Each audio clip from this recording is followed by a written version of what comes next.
Salam dəyərli izləyicilər. Bugün doktor Səkinə Abdullayeva bizim tibbi suallarımızı cavablandıracaq. Doktor salam, xoş gəlmisiniz. Salam, xoş gördük. Doktor, sizə bugünkü suallarımız odur ki, mimikaları itirmədən botoks etmək mümkündürmü? Və botoks üz ifadəsini dəyişirmi? Bəli, əlbəttə ki, mimikalar itirmədən təbii natural botoksu əldə edə bilirik. Burada müəyyən bir şərtlər vardır.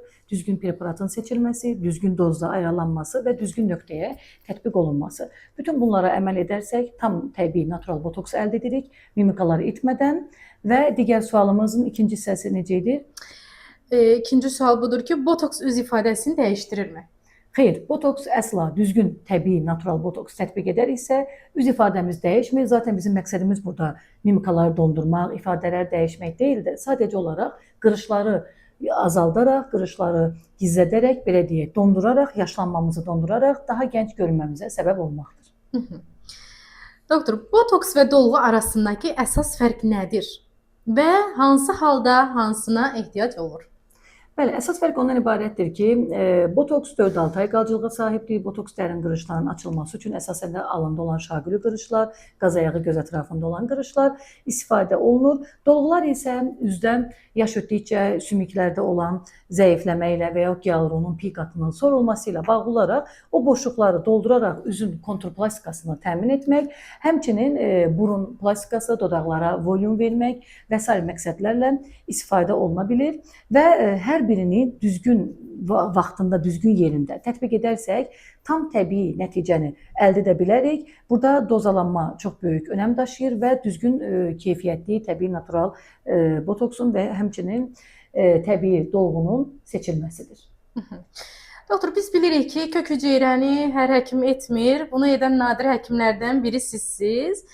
Sualımız bundan ibarətdir ki, kök hüceyrə terapiyası nədir? Və estetik tibbdə hansı problemlərin həllinə istifadə olunur?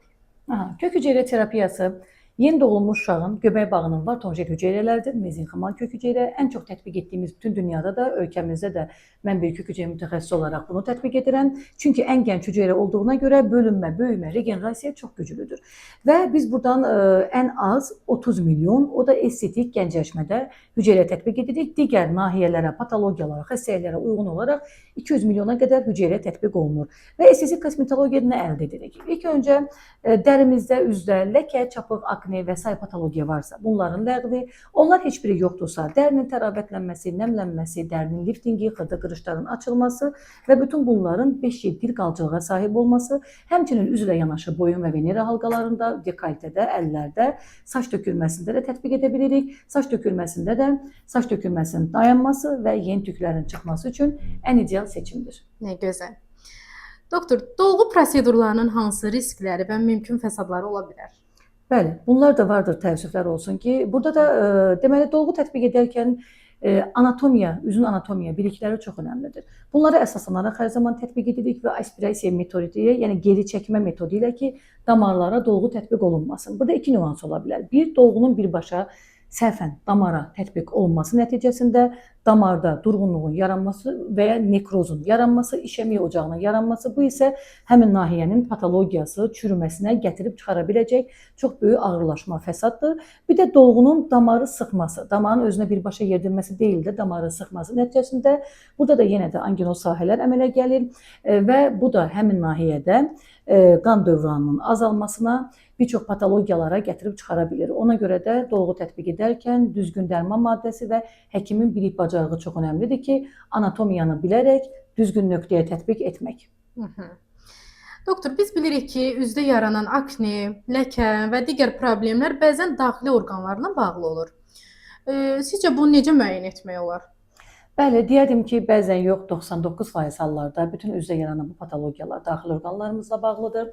Bunu müəyyən etmək üçün ilk öncə pasiyent müayinə olunur, anamnez toplanılır və anamnez əsasında pasiyentdə mədə-bağırsaq həzm traktı ən əsası, qəbizlik və ya ishal varmı, bağırsaq florasının dəyişikliyi varmı, öd yolları, qaraciyər çox önəmlidir burada, pi distrofiyasının olması, qaraciyər fermentlərinin normadan artıq olması, qalxına bənzər vəziyyət, tiroid stimüləşdirici TSH dediyimiz hormonun miqdarının normadan artıq və ya əksik olması və həmçinin bu pasiyentlərdə önəmli olan menstrual sikldə olan problemlərdə qurd invaziyaları, parazitlər, bir çox faktorlar araşdırılıb və ona uyğun olaraq tam səbəb aradan qalxmalıdır.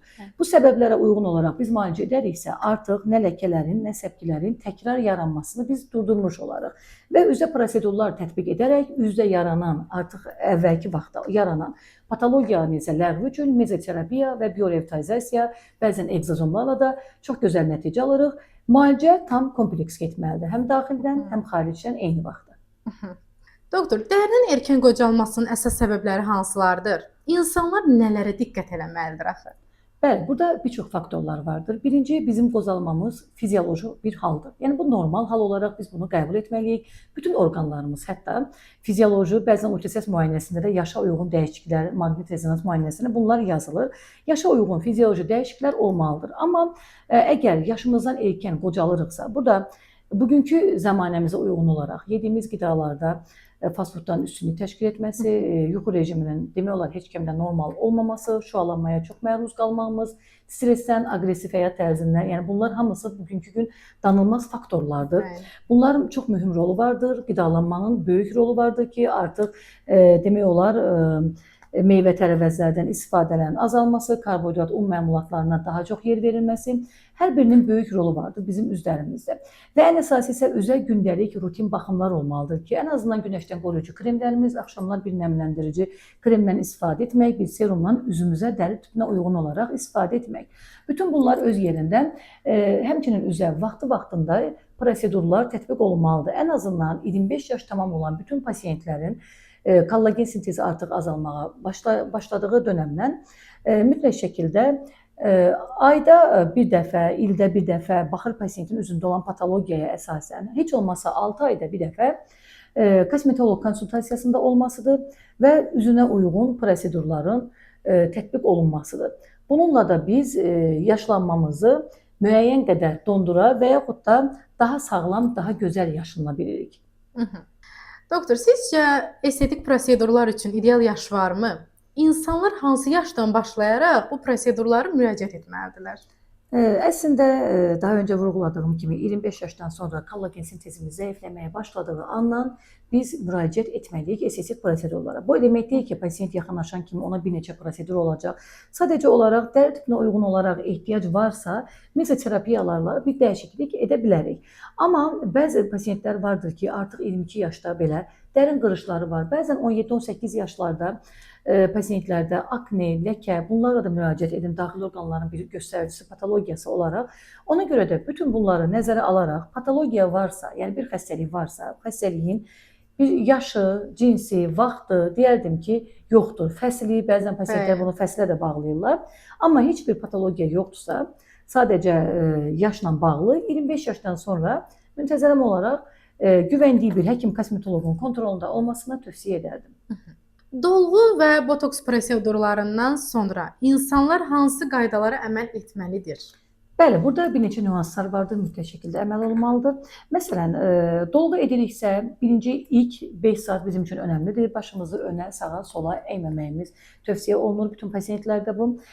Qaynar duşdan istifadə etməmək, 3 sutka ən azından antibiotik B qrup vitaminləri qəbul edən pasiyentlərdə həyati göstəriş yoxdursa bunları dayandırmaq, çünki onlar botoksun ömrünü daha da qısaldır və botoks dünya protokoluna görə 4-6 ay qalıcılığa sahibdir. Dolğuda isə əməl etməmiz gərəkən yerləşdiyi nahiyə, tətbiq etdiyimiz nahiyədən asılı olaraq bəzən yanaq dolğusunda, gic-yağ çənə dolğusunda 3 sutka sağ və ya sol üstə yatmamaq, arxası üstə yatmaq tövsiyə olunur. Dodaq dolğusu tətbiq ediriksə qaynar sudan, çaydan istifadə etməməsi bir həftə ərzində tövsiyə olunur və ümumi dolğu proseduru varsa qaynar duşdan az istifadə etmək və ən əsası bol maye qəbul etmək. Bədən çəkimizə uyğun olaraq nə qədər çox maye qəbul ediriksə, dolğular bizim orqanizmimizdə bir o qədər çox qalıcılığa sahibdir. Doktor, təbii görünüşü qorumaq üçün estetik prosedurlar necə planlaşdırılmalıdır?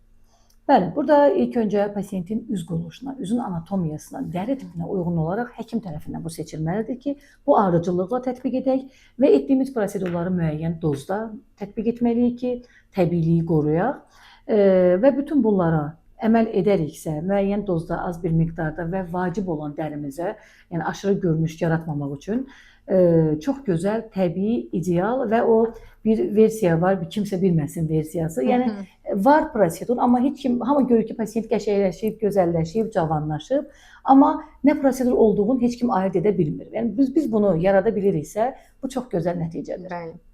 Doktor, siz bayaq kök hüceyrədən danışdınız, mən sual vermədim sizə. Üz gəncləşdirilməsində kök hüceyrə terapiyasının üstünlükləri nələrdir? Əsas üstünlüyü odur ki, təbii gəncləşmədir. Heç bir başqa bir prosedur tətbiq olunmadan pasiyentə canlı hüceyrə köçürülür və bu öz hüceyrəmizdir, yəni insan hüceyrəsidir, yeni doğulan uşağın göbək bağından alınan hüceyrə və bunun gəncləşmədə rolu odur ki, 5-7 il ərzində dayanmadan üzdə daimi fibroblastların oyanması, kollagenlərin sintezi baş verir və bunlar da bizim cavanlıq faktorlarımızdır. Ona görə də pasiyent hər gün yuxudan oyanarkən daha yorğun, daha yaşlı yox da daha gənc, daha təravətli özünü görür və yaşıdlarından ən azı 5-10 yaş cavan görünür. Bütün bunlara sahib olmaq sadəcə bir kök hüceyrə ilə təbii gəncləşməyə çox gözəldir və pasiyent üçün bu həmçinin mənəvi, ruhən də çox böyük bir gözəllik bəxş edir. Ona görə də kök hüceyrə kimi təbii gözəlləşdirən preparatların, prosedurların tərəfdarıyam hər zaman. Doktor, bəzən insanlar ucuz və ya qeyri-peşəkar yerlərdə prosedurlar elətdirirlər. Sizcə bunun hansı təhlükələri var? Bəli, bu hallarla çox rastlaşırıq və bunun çox böyük təhlükələri vardır. Birinci, aseptika, antiseptika qaydalarına əməl olmalıdır. Prosedurlar salonlarda, podvallarda deyil də konkret olaraq klinika şəraitində əməl olunmalıdır, icra olunmalıdır. İkincisi, mütləq şəkildə tibbi savad olan həkim tərəfindən tətbiq olunmalıdır ki, burada da bayaq dediyimiz kimi dolğularda damarlara düşməsi kimi, botokslarda butoz kimi və yaxud qaşların donması kimi, baş ağrıları kimi, görmə sirinin zəifləməsi kimi, hətta botulizmə gətirib çıxara biləcək faktorlar ola bilər ki, düzgün dərman maddəsinin istifadə olunmaması və doz ayarının aşarılması. Ona görə də bunların tamamilə əleyhinəyəm və bunları edən pasiyentlər zaten sonra hərəsi bir patologiya ilə, fəsadla bizlərə müraciət edirlər. Ona görə də və bütün bunlara əsasən insanlar arasında botoks və dolğuya qarşı fobiyalar yaranmışdır. Ona görə də insanları doğru ünvanda, doğru prosedurları etməyə səslənirəm hər zaman. Nə gözəl, doktor. Doktor, dərinin sağlam və parlaq qalması üçün gündəlik qulluqda hansı əsas qaydalar var? Bəli, gündəlik qulluqda ən vacibi səhərlər ilin 12 ayı belə deyək, yəni hər gün günəşdən qoruyucu, nəmləndirici SPF kremlərimizi istifadə etmək. Bu mütləqdir. Sadəcə olaraq ilin ən isti 3 ayında biz onun dozunu biraz artırmalıyıq. Gündə bir dəfə yox da, saat 1-2 radələrində ikinci tətbiq edə bilərik. Axşamlar isə dərd tüpümüzə uyğun olaraq üz yuma geli ilə üz yuyulmalıdır. Sonra rutin baxımlarımızdan yenə dərd tüpümüzə uyğun serum və krem istifadə olunmalıdır. Yəni bütün bunları əməl etməklə, yəni çox bir xərc olmadan, çox bir vaxt getmədən evdə bunları etməyimiz yetərlidir. Digər bəzən pasiyentlər olur, maskalar edirlər, bəzən cürbəcür kremlərdən istifadə edirlər. Amma yəni onların nəticəsində, yəni 5 ay bunu edincə biz bir dənə biorevitalizasiya ilə biz onları birbaşa dərinin dermal qatına, yəni dəri altına yeridərək ideal nəticələrimizi alırıq. Ona görə pasiyentləri evdə çox əziyyət çəkib bunlara həm vaxtlarını, həm də pullarını xərcləmədən bir 3 ayda bir, 5 ayda bir biorevitalizasiya etmələrini tövsiyə edərdim. Doktor, son illərdə estetik tibbdə ən çox istifadə olunan və effektiv hesab edilən yeni metodlar hansılardır? İlk onu deyərdim ki, nəinki estetik sahədə, tibbin bütün sahələrində ən yeni regenerativ təbabətin son nailiyyəti kök hüceyrədir. Bununla biz istər üzdə, istər saçda, istər digər orqan və patologiyalarda, məsələn dizdə, bu çanaq oynağında, qırdaq yenilməsində əməliyyatsız nəticələr əldə edirik. Menisklərin yırtıqlarında, menisk zədələnmələrində, bağlarda, həmçinin autizm spektr pozuntuları, reumatoid artrit, dağınıq skleroz, MS və s. kimi xəstələrdə və estetik kosmetologiyada bununla yanaşı PLA dediyimiz polilaktik asid, yəni süd turşusu, sıvı üzgərmə ilə çox ideal nəticələr alırıq və egzazon preparatı möhtəşəmdir. Çünki egzazonla biz bir neçə biorevitalizasiyadan aldığımız nəticəni bir egzazonla kombinə şəkildə alırıq. Bir neçə bionun kombinəsidir deyərdim. Çünki çapıq varsa, ləkə varsa, sadəcə təravətlənməni istəyiriksə, həmçinin yeni tüklərin çıxması üçün, çünki egzazonun tərkibində böyümə faktoru vardır. Bunu tətbiq edərkən çox gözəl nəticələr alırıq. Ölkəmizdə artıq 3 ildir ki, var və ilk gəldiyi gündən mən Exozom tətbiq edirəm.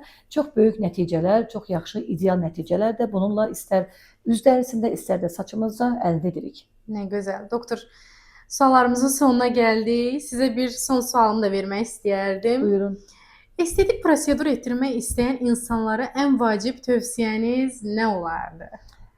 Vacib tövsiyəm odur ki, kimdəsə görüb də yaxşı oldu, bacımda, qonşumda, rəfiqəmdə yox da öz dərinizə uyğun olan bir prosedur tətbiq edin və siz həkimə yaxınlaşarkən mütləq şəkildə həkim kosmetoloq sizin dərinizə baxıb zaten o bir müayinə edəcəkdir.